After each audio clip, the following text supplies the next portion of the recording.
I'm calling Gordon Ryan's supremacy into question. And Gordon does not deserve that. Gordon does not deserve that. He deserves to be recognized as one of the great athletes, period, and the best in the sport of grappling. But I'm forced to. I have no choice. Mason Fowler is now the UFC BJJ champion. Mason Fowler was the submission underground champion, and that was contested every possible way you could. Olympic champions, world champions, Craig Jones himself. One-night tournaments, super fights. I mean, and Mason, even back then, was building towards a match with Gordon. If you had me write down a list while I'm questioning Gordon's reign, if you had me make a list, I would put Gordon number one. But you guys might remember Mayweather had to deal with this in his career. He just didn't want to fight Zab Judah. And there was reasons, and southpaw and the speed, and there was something from their past, or maybe they'd worked out something. But whatever it was, Mayweather's like, man, I'm the world champion.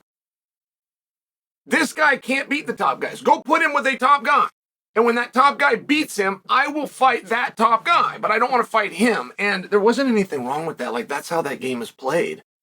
And there's certain matchups that are just a problem. They just are.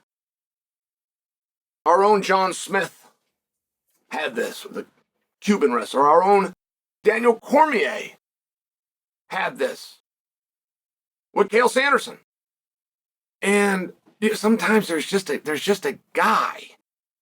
There's just a guy, and you're not. He's your kryptonite. Sometimes they'll say in sports. So Mayweather had to deal with it, though. He had to. Hey, Floyd, we cannot say you're the best, but I'm undefeated, but I'm the world champion. All of those things are true, but there's a guy of your era. That the media, who's the ones that decide who's the best. It's the audience that decides a guy's legacy.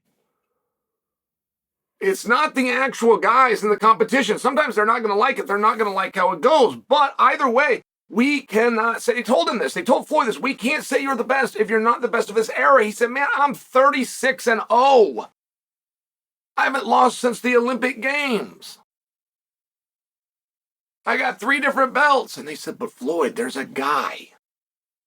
There's a guy, and he presents unique problems. He's fast. He's a southpaw. You've avoided him, which makes us curious.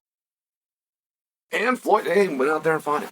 Right? He didn't want to do it, but it was one of these spots where this had to get solved. This happened more recently. It happened to Khabib. Khabib left. But Charles Oliveira was not Charles Oliveira at the time that Khabib left. When Khabib left, he cleared out everybody.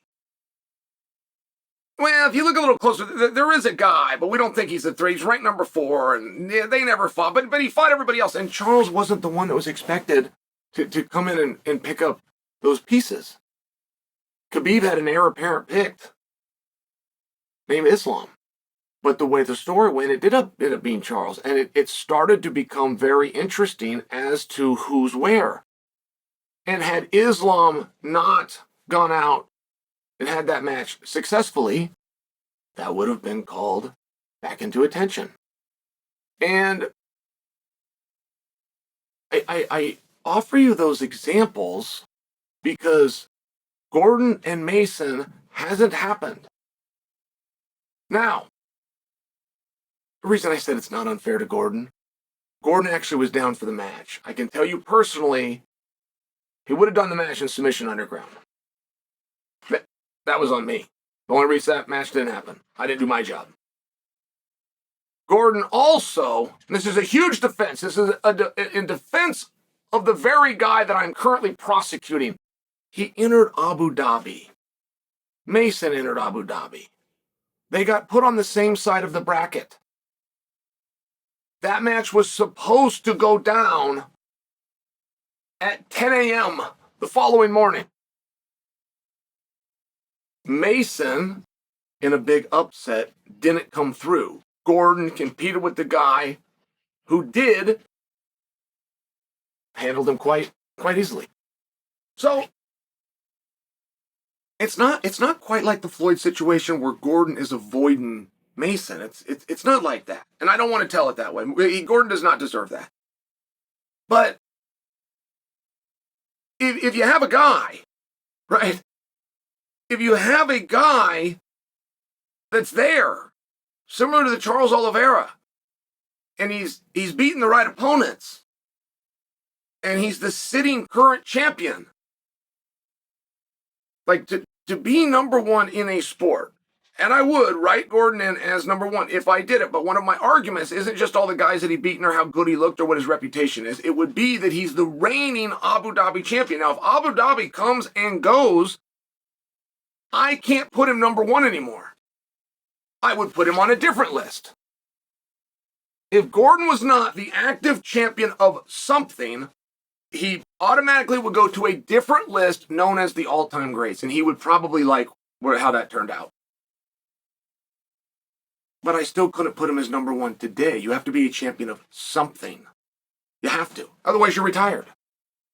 How in the hell are we going to come out and say that a non-champion is in front of all these champions? We would be disrespecting the entire sport, the validity of all of those titles, which we want to do.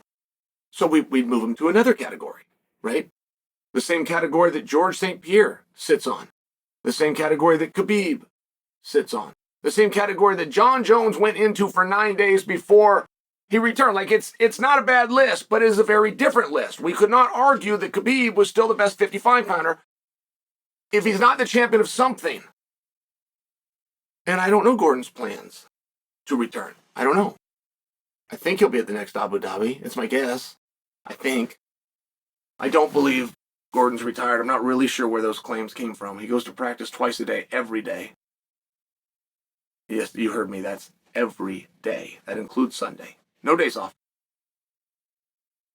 So just that within itself would make a guy still involved with the sport. But it doesn't change the fact that there's a guy. And it doesn't change the fact that that guy has a certain set of skills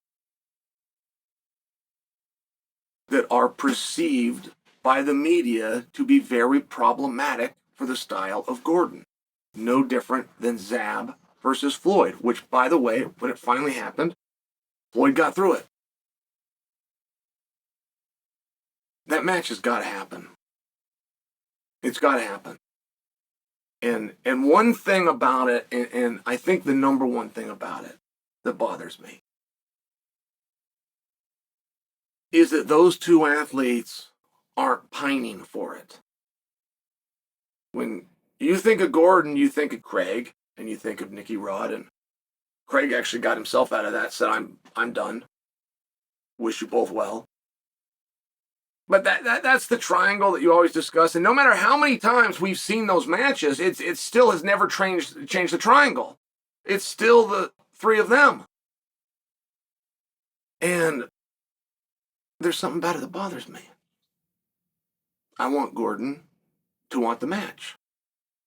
I want Gordon to tell me to shut up. I want him to tell the UFC, that's my belt. Every championship is mine. I want Gordon versus Mason Fowler, and I want it now.